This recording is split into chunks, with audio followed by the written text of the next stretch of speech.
Hello and welcome back to the Grid Talk podcast, everybody. This is episode number 170. I'm your host, George Howson, and join me today for an episode of F1 Fireside. It's author Kit Chapman. Kit, how are you doing? How's life treating you? Life's pretty good, thanks. Yeah, I just came back to the UK from Thailand, so I've gone from 35 degrees and tropical beaches to hurricanes and storms. But other than that, it's been fine.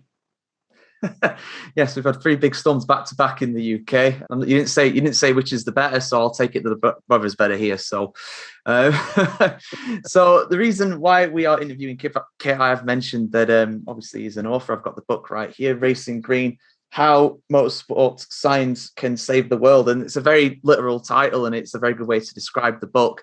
But in your own words, Kit, how would you describe this book? Because I've been reading through it, and there's so much information here from so many different facets of the world, not just motorsport, but health and history and everything.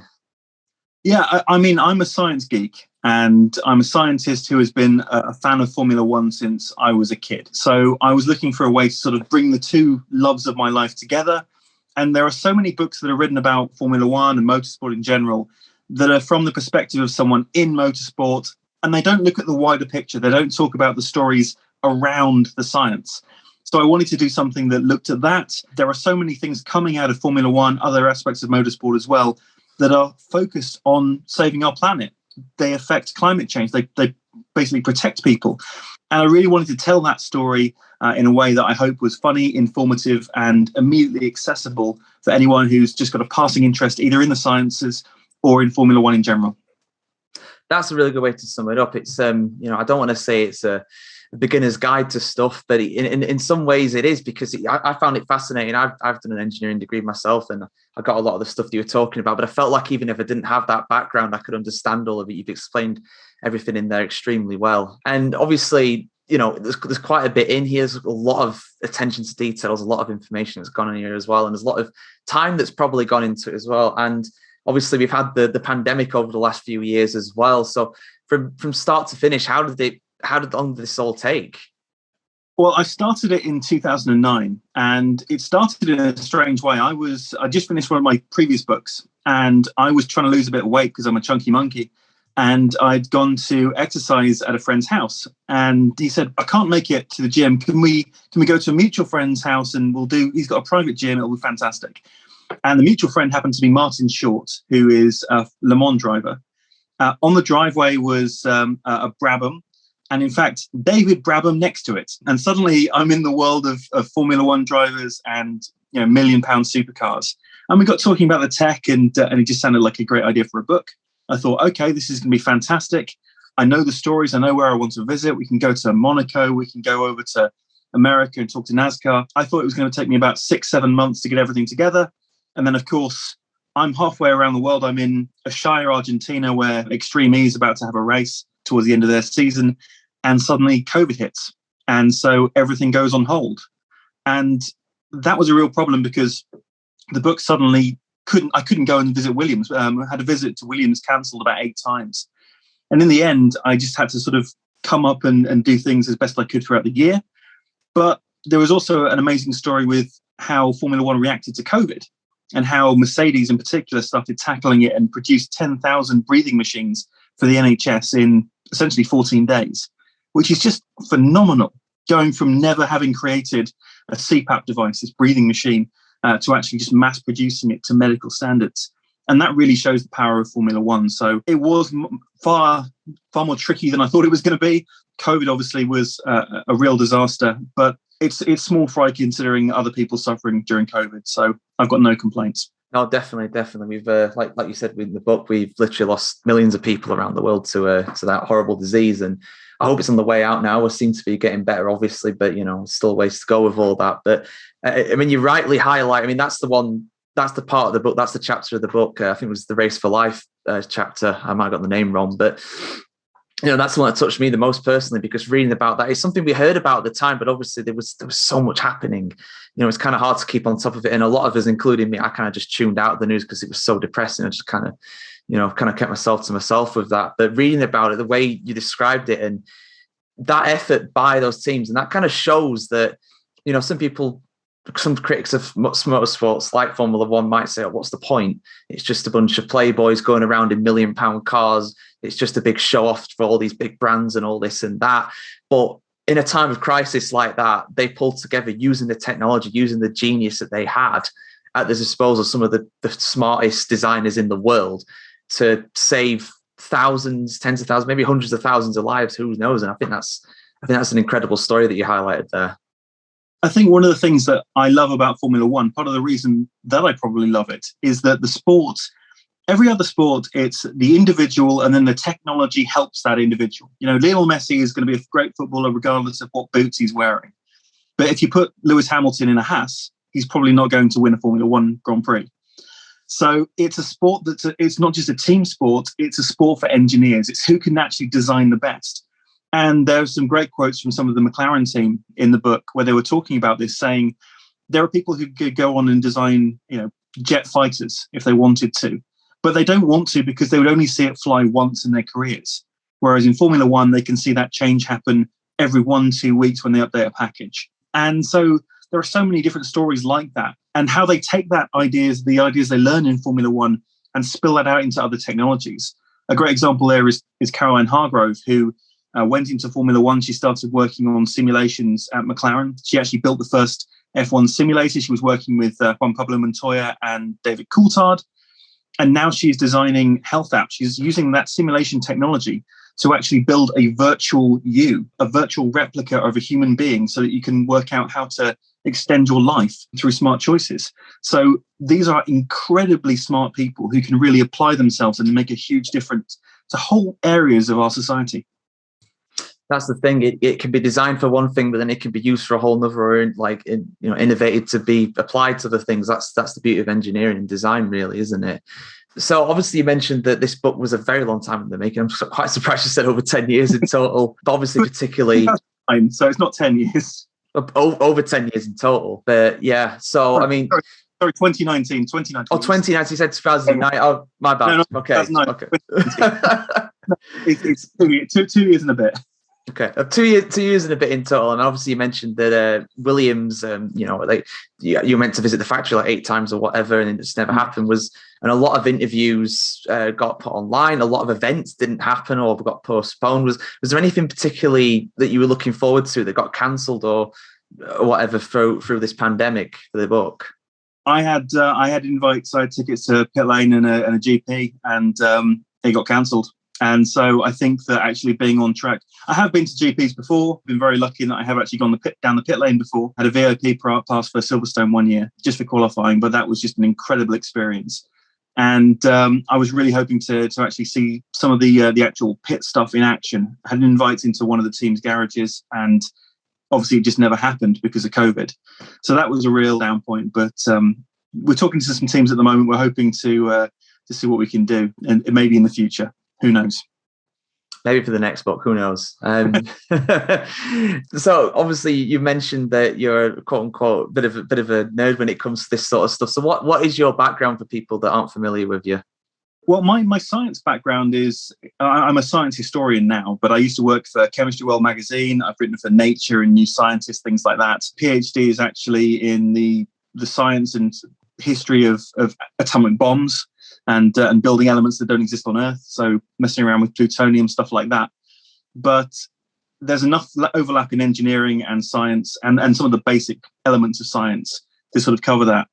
And of course, as I mentioned, I am a lifelong Formula One fan. I mean, I'll be honest, I grew up cheering, well, first of all, Nigel Mansell. And then I started moving over and actually started becoming a huge Riccardo Patrese fan, because I felt like he was the nearly man every time. I just wanted him to win, and now he had to give the race to Mansell. So I've been loving Formula One for probably about 30 years now. Who are the drivers and teams that you follow these days? Then I know you've obviously got ties to Virgin Racing, who used to race in Formula One, that currently race in Formula E. But who's your team now? Is it Williams? My team now is if I had a team, I love what McLaren are doing, particularly the way we're constantly innovating. And I've been speaking to McLaren about some of the stuff they're doing with they're using flax fibers, because now since 2021 regulations, you can use bamboo and flax and linen in your cars. And so they've already started adopting that. They were really In terms of drivers, I think Sir Lewis Hamilton is the greatest Formula One driver of all time. He is, I think the guy is just terrific. I really like what Aston Martin are doing as well this season and last season. I think that they're going to come along and they're going to be really strong in the future. They've definitely got a lot of potential, and obviously with the regulation changes this year, they could leapfrog up the grid. We've talked about this quite a bit. There's a lot of unknowns going into the season, which always makes it more entertaining. Yeah, there are. I mean, obviously there's the big shift with the aero packages, the emphasis on ground effect, which is going to be really interesting. But with the salary cap as well, and just that cutting down of money, there is going to be a bunching up, and you're going to see. I don't know which one it's going to be, but you're going to see what is normally a mid-tier team leap up and start getting on podiums. And I'm curious who it's going to be. I think there are going to be some teams that will still struggle. I can't see, for example, Williams leaping up as fast to get to the point where they're actually challenging. They're just not there at the moment. Oh, that's another driver I love, George Russell. I genuinely think he's going to be a superstar. And we're really interesting to see what he does with a Mercedes. But I think this year, probably you're looking at Mercedes, Red Bull, maybe Ferrari coming back. But it'll be interesting to see. That was going to be one of my questions later on. Actually, can I push you for some predictions early on? We've given ours on the show, and we're going to give them some more detail later on as well. We've only seen the cars; we haven't seen them actually race. We've seen McLaren do a little shakedown, not very much speed at Circuit de Catalunya ahead of the pre-season test that isn't actually a test because you can't call it testing because Bahrain have trademarked testing this year. But who do you think are the favourites? Obviously, Red Bull, Mercedes; those were the two best teams last year. But like you said, Ferrari. They look good. The car looks beautiful. If it goes as fast as it looks, in theory, there is a theory that the more beautiful that car looks, the faster it's going to go. I don't think it always applies, but I think that the thing is, who are the teams that have got this expertise in aero? Because Formula One always boils down to aero. You've got to have a good engine, absolutely. But it's who's got the aero expertise, and I think it's probably going to be Mercedes. I can't see them struggling. I think Red Bull's going to be interesting because Adrian Newey's got a whole bunch of tools that he wants to play with. And bear in mind, you haven't had ground effects since, 82 now? 1982, I think it was pretty much put away. So this is new for him because Newey really started coming into prominence late 80s, early 90s. So I'm fascinated to see what Adrian Newey is going to do with the Red Bull. I think that's going to be really interesting. I think Haas are going to struggle. They just were off the pace, and I don't think they've got the drivers. As we mentioned, Nikita Mazepin, and we were talking sort of before this, I don't think he's Formula One. I don't think he's good enough, if I'm brutally honest.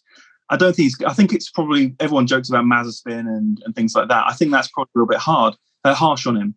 But he's just, there are many reasons that people dislike Nikita Mazepin. I'm very aware of them, but I just don't think he's a good enough driver for Formula One.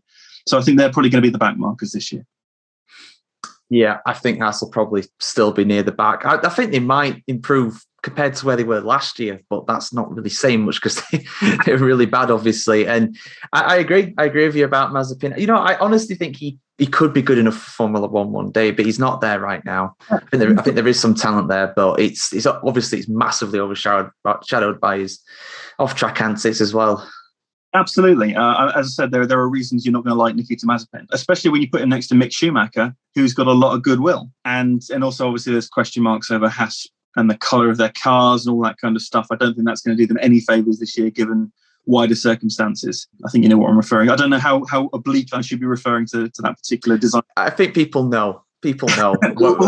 People who listen to this show regularly will know what we're talking about. We do give mentions to things like this, relating to the race that doesn't have a country technically. I know what you're referring to, yeah. And there's all kinds of things like that. But you've seen sort of, there are drivers in the past where it's very clear that they're driving because they can fund the drive. The last one who probably won a race was Pastor Maldonado, I think. And with all respect to Pastor, he was, again, probably not a great Formula One driver. But you look at some of the other series that are going on. F2's got some fantastic drivers coming up. Some of the drivers in Formula E who probably, once you end up in Formula E, I think it's unlikely you're going to return to Formula One. You kind of had your shot, unfortunately. But there are some terrific drivers there. People like De Vries who have moved over there now having success. You've got Antonio Da Costa, who, again, in Formula One, now in Formula E, doing very, very well. So you've got some terrific drivers who just probably have fallen by the wayside. I'm interested to see whether or not we're going to have a female Formula One driver as well soon. I mean, there are some candidates in the W Series. I think Jamie Chadwick's terrific. maybe she's going to get a seat one day. Who knows? Yeah, I totally agree with you with Chadwick. I'd love to see a female driver in Formula One. It's something that has not happened in my lifetime. Believe it or not, I think 93 was the last one. So literally before my time. And I would love to see Chadwick do it. I just want to see how she competes in Formula 3 or Formula 2. I think she's good enough to at least keep it going. She's definitely better than drivers like Alessio Deleda. Let's be honest here. She would not do any worse than him. So why not give her a shot? She's absolutely bossed the W Series. She's clearly the best of that pack. So why not give her a chance in one of those? I don't know what she's doing this year. I know she's the Williams test driver, but I'd love to see how she gets on in series like that. Yeah, I don't think she's in. She was in Extreme E before last season. I don't think she's in Extreme E this, which is kind of interesting. But yeah, I mean, Williams have got this track record of giving some drivers a shot. Why not? For one race, what does it matter? And we saw that obviously 2 seasons back now with when Lewis was ill, that George Russell stepped up to Mercedes. We've got a slot available. You can do that for one race. Why not experiment? It's strange how we've moved away from the heyday of the 1970s, 1980s, where there were multiple drivers in a season, and people would get a try drive essentially. You saw that in the 1990s as well. And since the 2000s, we just haven't seen that. It's always been, here's the first driver, second driver. Maybe we should go back to trying people out. I mean, what's the harm?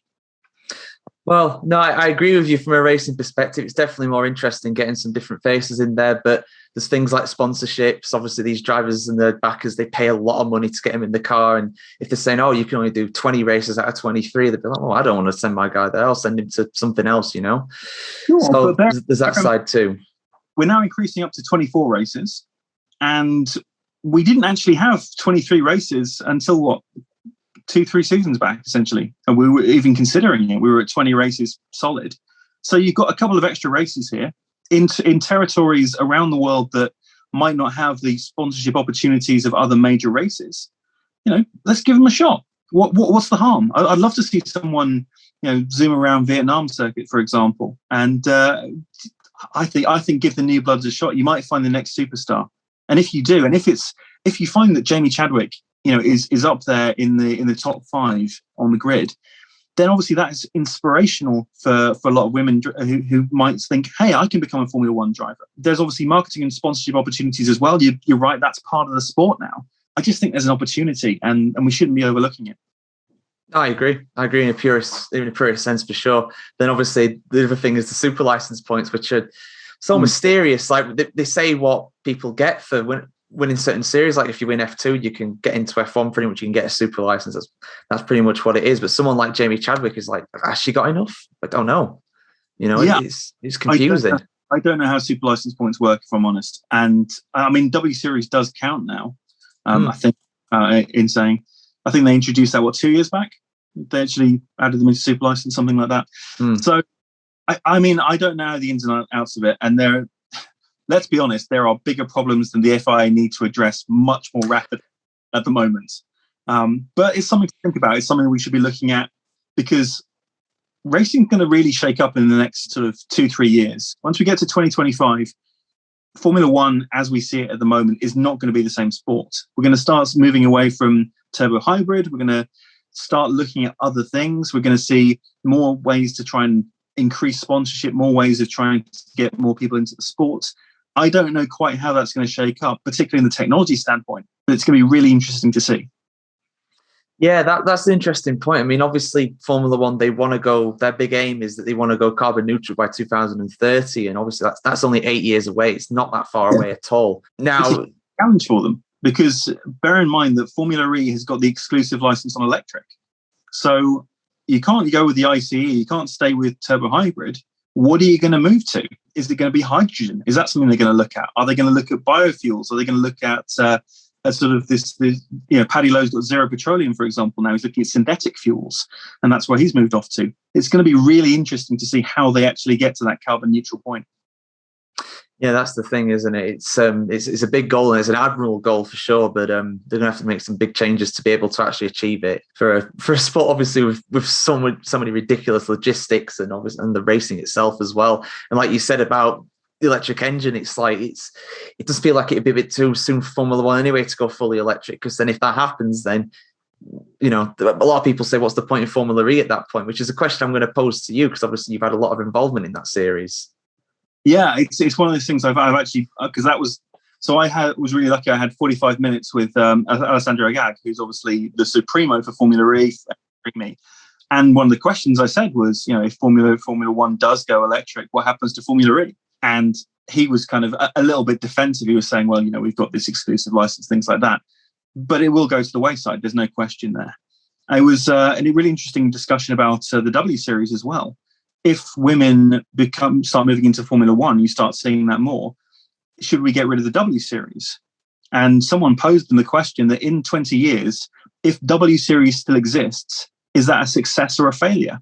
Particularly given its aim. These are big questions. So the answer is I don't know. And I kind of wish I did, but I'm really interested to find out.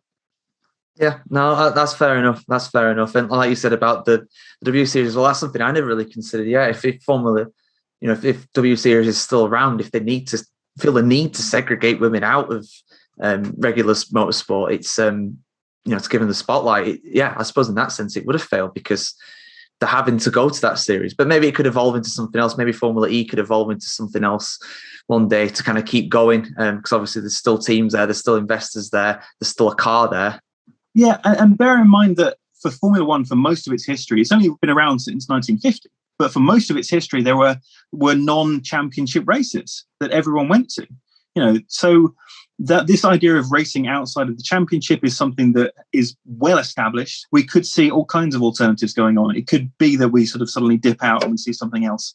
We just don't know. But I think the one thing that we've got to bear in mind as well is, I'm sure you remember the feedback when we did go turbo hybrid about the noise of the car and what it sounded like, and there wasn't this throaty sort of growl. And obviously we've gone down in terms of RPM in the engines. We've gone down in terms of overall speed on the track as well. This season, we're going to see a drop in horsepower. Probably we're looking at 10 to 20 HP drop, just because of different changes. So particularly the fuel moving up to 10% biofuel. So there are changes going on, and they're always going to be resistant to change. We've got to remember, though, that Formula One is the flagship of motorsport. It is the pinnacle. It doesn't get better than that. When you look at the Triple Crown, you know, the golden one that everyone wants is Monaco. You can't get rid of the Monte Carlo Grand Prix. So all of that means that we've got to we've got to look after Formula One a little bit, even if it is that big cash cow, even if there are billions piling into it. It's something it's something precious. It's something magical. And any change to it, we've got to be careful. But we are going to have to change. There's no question.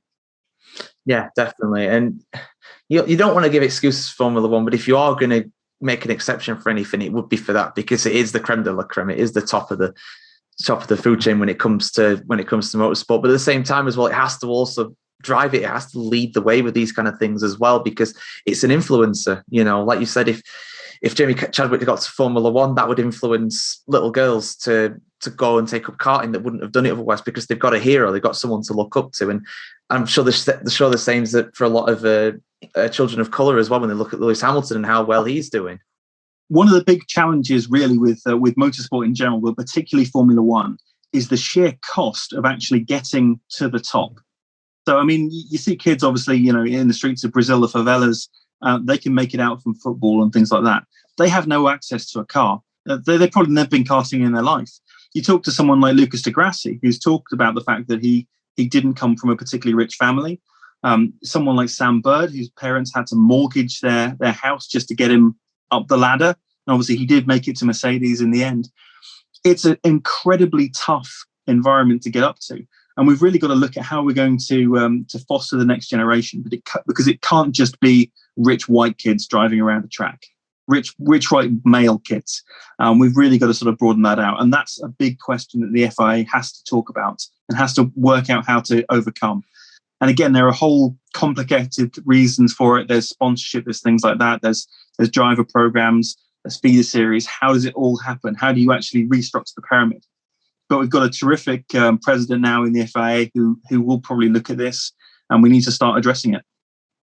Yeah, a new face at the top is well, hopefully it'll be good for the sport as a whole. I'm very optimistic about it at the end of the day. And yeah, I feel like, ironically, the fact that obviously the engines are so advanced nowadays, they are so they are so complicated. They're also so efficient and so good, especially in Formula One. That has driven the cost up, and that is also as well. It's precipitated down. Because I think Formula 2, they have hybrid engines now as well. No doubt those will be way more expensive than the regular petrol ones they used to have. But you have to push the envelope at the end of the day. You have to drive these changes, otherwise, because the car manufacturers won't do it. The car, if it weren't for countries like the UK and France saying, right, we're not going to do petrol or diesel cars after 2030, after 2040, I think it is in France. And if it wasn't for that, they would not do that change. They keep doing whatever they're doing because they're still making money, you know? Yeah, and to come back to the book, one of the things that you see is when things are out in the real world, if you like, if you're talking about car manufacturers, the change happens at the bottom. There's sort of a drive to make things cheaper, not necessarily more efficient. And so you do see some changes that happen on the roads, but they are driven by the government. If you want to have real impactful change, you've got to drive it at the top. And that's where motorsport and in general comes in. I mean, a great example is something like driverless cars and AI. The fact that at the moment we're slowly building up speed. So the cars that you're seeing tested by various tech companies in San Francisco, for example, their aim is we go slow and then we slowly build to the point we can go fast. In something like Robo Race, the whole point is we're going fast and then we can bring down the technology to actually save speeds for commuters and things like that.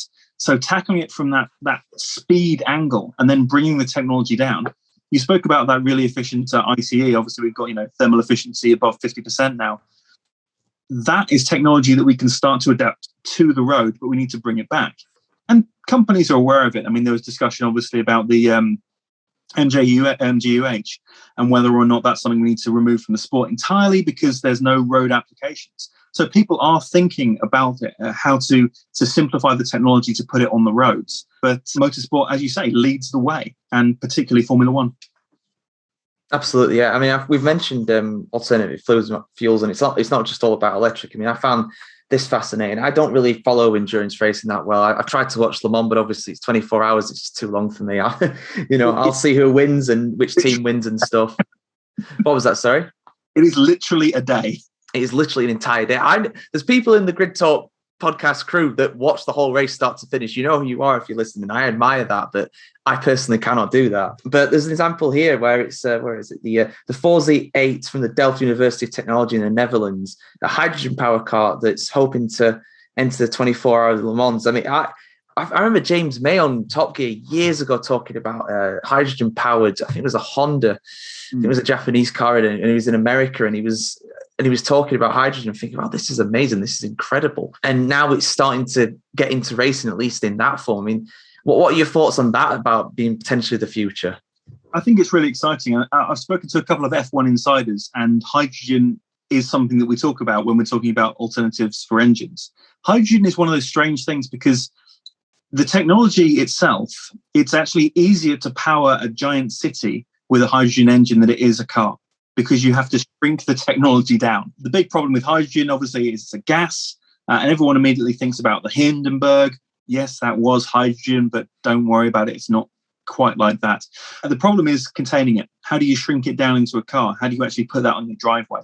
And that's incredibly complicated. How do you actually store the hydrogen in a way that's safe, that you don't have this massive high-pressure container? And the answer we find is, I mean, there are a couple of options, but the solutions we're testing are all going to be in races. I mean, Porsche are seriously looking into this. We're going to see cars in 2024 in Le Mans that will be hydrogen powered, and they are as fast as ICE petrol cars. So we are going to see that in 2 years, and I can't wait to see how they do it, because that's really going to show us a roadmap for where we go for 2030. Yeah, and the amazing thing about hydrogen as well is, I believe, with those kinds of power units, the only waste thing you get is water. Well, you don't get any greenhouse gases, so it's amazing. Yeah, it's incredibly clean. I mean, hydrogen is one of those weird sort of things. It is the simplest element in the universe. I mean, it is a single atom. It doesn't even have neutrons normally. And it's everywhere. We can make it out of water, as you say. H2O. We've got 2 hydrogens right there. So it is an abundant source of fuel. And okay, there are some complications with actually getting the hydrogen. We need to sort of have green ways of doing it. We're looking at building Again, I think it's Porsche that are building this huge factory in Chile, which are using the roaring 40s, these winds that sweep down the coast and sort of hit Chile to power their plants to actually create this hydrogen fuel that we can use. We talk about different types. We give them stupid names. There's blue hydrogen and green hydrogen and brown hydrogen, not all of which are as environmentally friendly as it sounds. Green hydrogen, though, is great. And obviously no greenhouse gases. That's fantastic too. So I think it's part of the future. But again, one of the fun things with the book is I can look back and go even further, even before Formula One, and look at some of the motor racing stuff that was going on.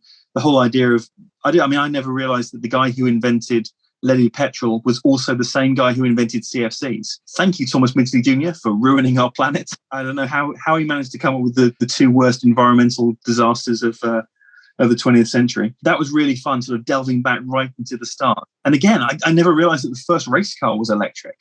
So it's almost like we're coming back full circle.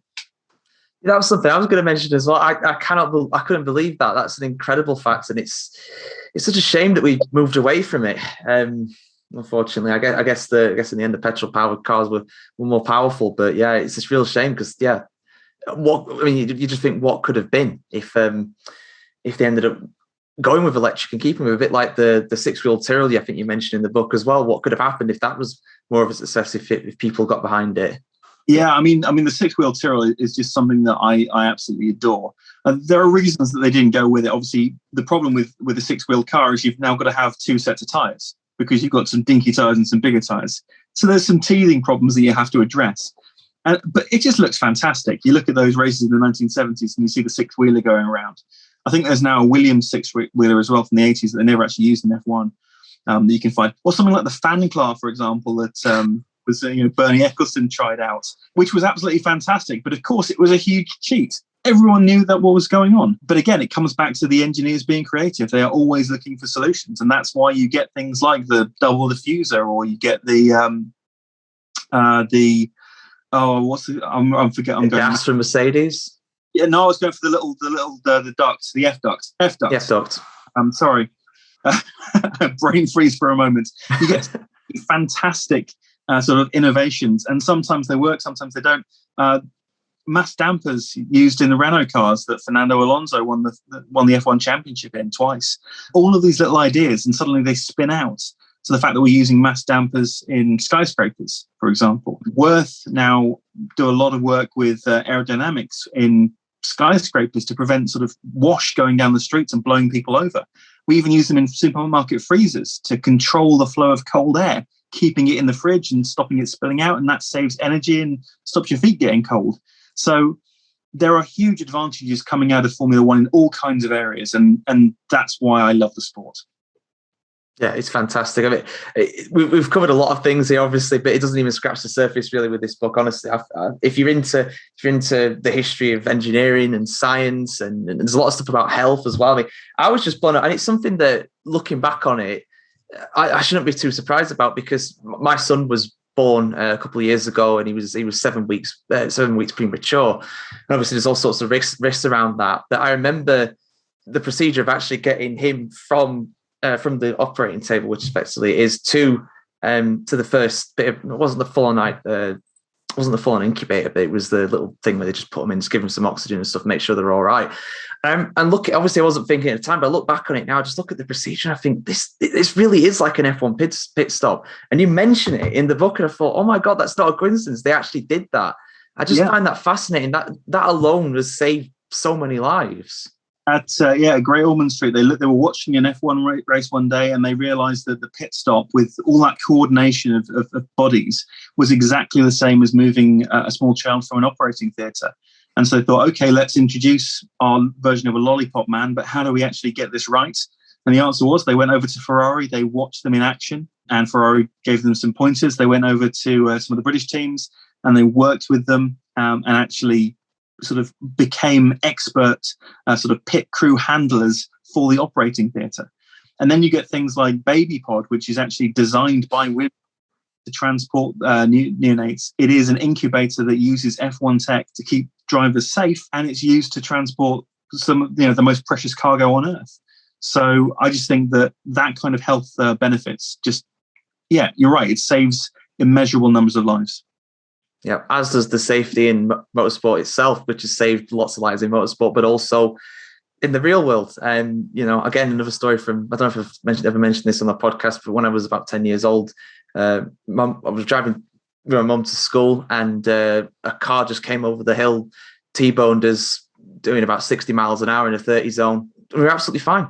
No injuries. And I think looking back on things, if that was 20 years ago, probably would have been a broken arm at best kind of thing. The safety, and obviously Sir Jackie Stewart and Professor Sid Watkins, they get a lot of mentions in that section of the book, very rightfully so, for their work on improving safety in motorsport. But again, that's another use of how it's transcended from motorsport to the everyday use.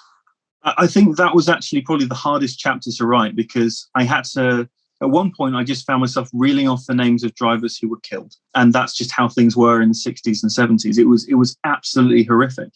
And you're absolutely right. So Jackie Stewart, he gets in an accident at Spa. Essentially, he's trapped because he can't get the wheel off. Two drivers fortunately pull him out and save his life. But the ambulance drivers go to the wrong hospital. There just wasn't the infrastructure in place. And when you get Bernie Ecclestone driving down, finding Sid Watkins saying, come on board, and he's doing his spot checks. At one point, he goes to the ambulance crew, and they've locked the medicine cabinet. There's no access to it.